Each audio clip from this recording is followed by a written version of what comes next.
Welcome to the story. Don't forget to like, subscribe, and support me. The kingdom of Valoria had known peace for generations, but that peace was shattered the day the dragon arrived. Dark wings cast shadows over the land, and the skies roared with a sound like thunder as the beast descended. Fire scorched the earth, villages crumbled, and even the bravest knights faltered in the face of such terror. It was said that the dragon came from beyond the great mountains, a creature born of dark magic, and that nothing could stop it. The people cried out for a savior, but none came.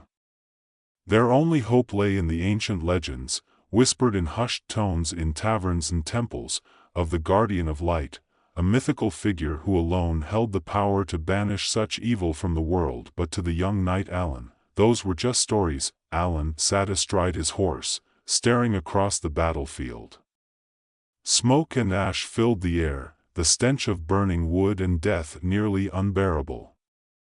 His hand gripped the hilt of his sword, knuckles white, but he couldn't will himself to draw it. Not yet. Not now, Sir Alan, a voice called from behind him. He turned to see his companion, Mira, a scholar from the capital who had joined him on this impossible mission. Her eyes were wide with fear, though she tried to hide it beneath a veil of calm. "The king is waiting for your answer." "The king," Alan muttered, his voice barely audible. He glanced back toward the castle, where the royal banners fluttered weakly in the smoke-filled air. The king, a man once full of strength and pride, now waited on the edge of despair. He had sent Alan on this quest not out of faith, but out of desperation. Mira stepped closer, her voice softer now. "You must speak with him. He believes, we all believe, that you can find the guardian." Alan closed his eyes, his heart heavy with doubt. The guardian of light. The savior of the kingdom. It was a title too grand for any man to bear, especially for him. He was just a knight, young and untested in the fires of war. How could he possibly succeed where so many others had failed? "I don't know if the guardian even exists," Alan admitted, his voice shaking. "How am I supposed to find someone who may just be a story?" Mira sighed, the weight of the situation pressing down on both of them. "We don't have a choice. The kingdom is falling apart. If there's even the slightest chance that the guardian is real, you must try." Alan nodded, though the doubt still gnawed at him. With a heavy heart, he urged his horse forward, heading toward the castle. As he approached the gates, he could see the devastation that had already befallen the capital. Buildings lay in ruins, and the streets were filled with refugees, families huddled together, their faces etched with fear and sorrow. It was a sight that tore at his soul. Inside the throne room, the atmosphere was no better. The king sat slumped on his throne, his once gleaming armor tarnished and dull. His face was pale, his eyes hollow.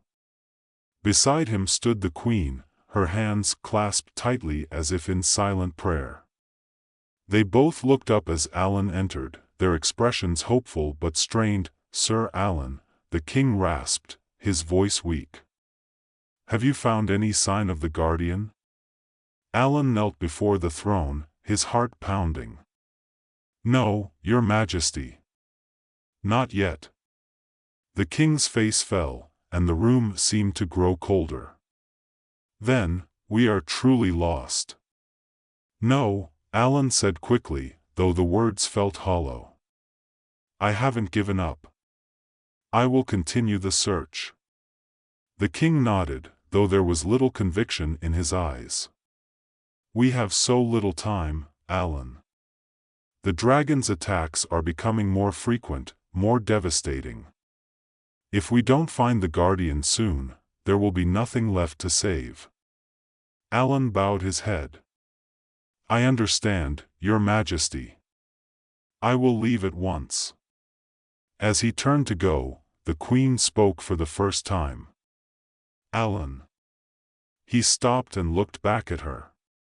She stepped forward, her eyes filled with an intensity that sent a shiver down his spine. "The Guardian is more than a legend," she said softly. "I know you don't believe it, but you must have faith. The power of the Guardian is real. And it is needed now more than ever." Alan wanted to believe her. He wanted to believe that there was someone out there who could save them all. But deep down, he feared that such hope was a dangerous illusion. He left the castle without another word, Mira following close behind.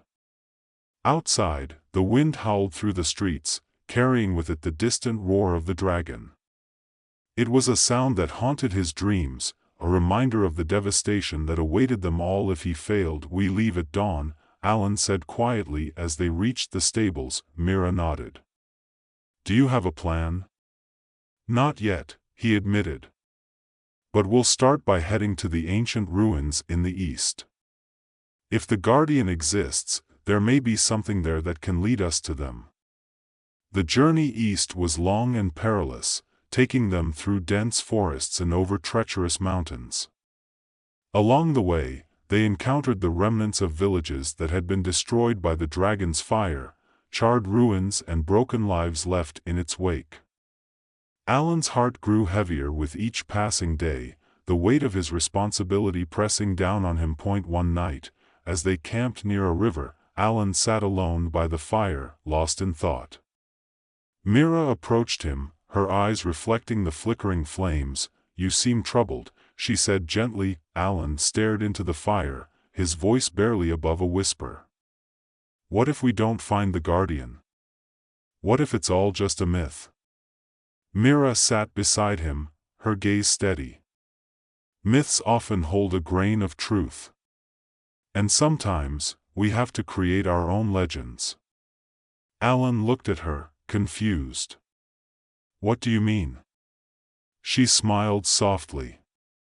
"The Guardian of Light may not be a person. It may be a symbol, of hope, of unity, of strength. Maybe it's not about finding someone else to save us. Maybe it's about finding that strength within ourselves." Her words lingered in the air, and for the first time, Alan considered the possibility that the Guardian wasn't someone he needed to find, but something he needed to become. Days later, they arrived at the ruins, ancient stone structures that had stood for centuries, long abandoned by time. The air was thick with the weight of history, and as they explored the crumbling halls, Alan couldn't shake the feeling that they were being watched. They found nothing at first, no clues, no signs, no answers.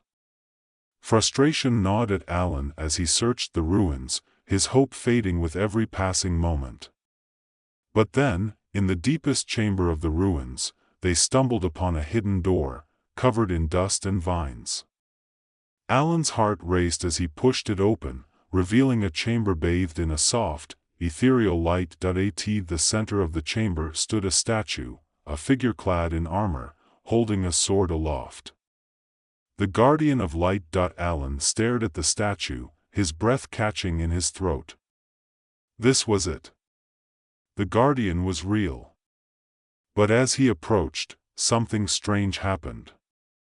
The light in the chamber began to swirl around him, enveloping him in a warm, glowing aura. He felt a surge of power, unlike anything he had ever experienced, and then, in a voice that seemed to echo from the depths of his soul, he heard the words, "You are the Guardian." The words echoed in Alan's mind, reverberating with a power that shook him to his core. "You are the Guardian." His heart raced as the ethereal light swirled faster around him, sinking into his skin, seeping into his very soul. He wanted to run, to deny what he was hearing, what he was feeling, but the power held him in place, wrapping him in a force too great to escape.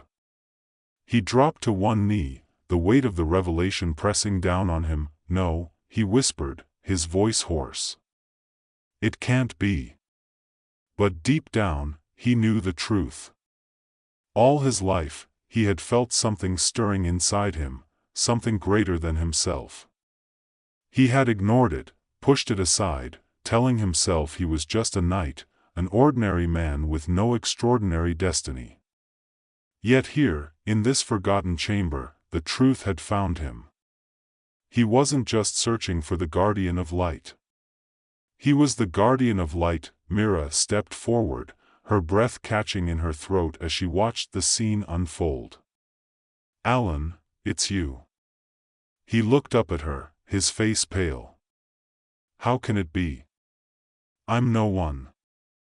I'm not strong enough." "You've always been strong enough," Mira said softly. "The power has been inside you all along. You just needed to accept it." The weight of her words pressed down on him, but alongside the burden came a flicker of something else. Hope. The light surrounding him began to pulse, matching the rhythm of his heartbeat, as if responding to his growing resolve. He stood slowly, his hands trembling as he reached for the sword held by the statue. As his fingers touched the hilt, a surge of energy shot through him, and in that moment, he felt the full force of the Guardian's power. It was terrifying and exhilarating all at once. The chamber around them seemed to hum with life, the ancient walls vibrating with a power older than the kingdom itself. Mira stepped back, her eyes wide as the light around Alan intensified, bathing the room in a warm, golden glow. "You are the Guardian," she repeated, her voice trembling with awe. "And now, you must face the dragon." The mention of the dragon sent a chill through Alan's veins, and the weight of his task came crashing back down. The dragon, the scourge of his homeland, the terror that had ravaged their world, it awaited him. And now, he was the only one who could stop it. The light faded, leaving a quiet stillness in the chamber. Alan released the sword and took a deep breath, feeling the weight of destiny settle on his shoulders. He wasn't just a knight anymore. He was the guardian of light. And with that title came responsibility to save not just himself, but his people, his kingdom. "We need to go back," he said quietly, his voice steadier now. "The dragon will be attacking soon." Mira nodded, but there was a glint of concern in her eyes. Do you feel ready for this?" Alan hesitated, his mind still reeling from the magnitude of what had just happened. Ready? No. He didn't feel ready. But he didn't have a choice. The kingdom was counting on him. His hesitation faded, replaced by determination. "I have to be." The journey back to Valoria was faster, fueled by the urgency of their mission. As they crossed the plains, Alan could see the smoke rising in the distance, the telltale sign of the dragon's wrath. His heart clenched at the sight, but this time, it wasn't fear that gripped him, it was resolve. When they reached the outskirts of the capital, the destruction was worse than before. Entire sections of the city had been reduced to ash, and the remaining citizens huddled in whatever shelter they could find. The king's army was scattered, their once strong defenses shattered. The dragon circled overhead, its dark wings blotting out the sun, its roar shaking the very foundations of the city. Alan's horse reared as the beast's shadow passed over them, and Mira gasped, her hand flying to her mouth. "It's even worse than I imagined." Alan dismounted and drew his sword, the weight of the blade familiar in his hand but now infused with the power of the Guardian. He could feel it humming, responding to his will, as if it were an extension of his own body. He looked up at the dragon, its enormous body cutting through the sky like a living nightmare. "This ends today," he said, his voice cold with determination. The streets were in chaos as Alan made his way toward the heart of the city, where the dragon had landed near the castle. Soldiers and civilians alike scrambled to get out of the way, their faces etched with terror as the beast's fiery breath tore through buildings. Alan pushed through the crowd, Mira close behind him, her eyes locked on the sky. When they reached the castle courtyard, the dragon stood before them, its massive form dwarfing everything around it. Its scales were black as night, shimmering with an unnatural light, and its eyes burned with a malevolent fire. It let out a deafening roar, flames spewing from its mouth as it prepared to strike again. Alan took a deep breath, his heart pounding in his chest. He could feel the power of the guardian coursing through him, but it wasn't enough to calm the fear gnawing at the edges of his mind. This dragon was unlike anything he had ever faced. It was ancient, powerful, and filled with a darkness that seemed to suck the very life out of the air around it, but he couldn't falter. Not now that he stepped forward, raising his sword. The dragon's eyes locked onto him, and for a moment, everything else faded away. It was just him and the beast, standing at the center of the battlefield. The dragon reared back, its wings unfurling as it prepared to strike. Alan braced himself, feeling the power of the guardian surging through him. The dragon lunged, its jaws wide open, and Alan leaped to the side, narrowly avoiding the attack. The ground shook as the dragon's claws raked the earth, leaving deep gouges in the stone. Alan rolled to his feet, his sword at the ready. He could feel the guardian's light pulsing within him, guiding his movements. He swung the sword, and a burst of light shot from the blade, striking the dragon's side. The beast let out a roar of pain, its black scales smoking where the light had hit it, but it wasn't enough to bring the dragon down. The battle raged on, with Alan dodging and weaving as the dragon's fiery breath scorched the ground around him. He could feel his strength waning, but he couldn't give up. He couldn't let the kingdom fall. Not when so many lives were at stake. Alan. Myra's voice rang out from somewhere behind him, and he glanced back to see her standing on the steps of the castle, her eyes wide with fear. "You have to unite the people," she called out. "You can't do this alone." Alan's heart skipped a beat. She was right. He wasn't just fighting for himself. He was fighting for Valoria, for its people, for the kingdom that had raised him. And the power of the guardian wasn't just about strength, it was about unity. The strength of the people, of their hope, of their courage. He looked back at the dragon, its fiery eyes glowing with fury. Then he turned toward the crowd that had gathered in the courtyard, their faces pale with fear. "Valoria," he shouted, his voice ringing out across the battlefield. "We fight together. The dragon may be strong, but we are stronger. Together, we can defeat it." The people stared at him for a moment, as if uncertain. But then, one by one, they began to rally. Soldiers and civilians alike stepped forward, raising their weapons, their faces set with determination. Alan felt the power of the guardian surge within him, stronger than ever before. The light around him flared, and the dragon let out a roar of rage as the crowd surged forward, joining the fight. Together, they fought as one, their combined strength driving the dragon back. With a final, desperate roar, the dragon lunged at Alan, its jaws wide open. But this time, he was ready. He raised his sword high, the blade glowing with the light of the guardian, and as the dragon struck, he brought the sword down with all his might. There was a blinding flash of light, and the dragon let out one final, ear-piercing scream before collapsing to the ground, its massive body crumbling to ash. The battle was over. Alan stood in the center of the courtyard, breathing heavily, his sword still glowing with the light of the guardian. Around him, the people of Valoria cheered, their voices rising in a triumphant chorus. The dragon was dead, and their kingdom was saved. But Alan knew that the true victory wasn't just in defeating the dragon. It was in the unity of the people, in their strength, their courage, and their resilience.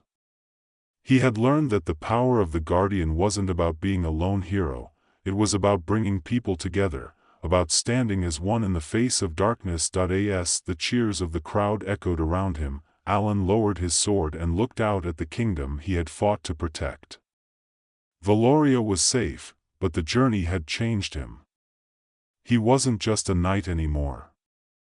He was the guardian of light, and he would never forget the lesson he had learned, that true strength came not from power, but from unity.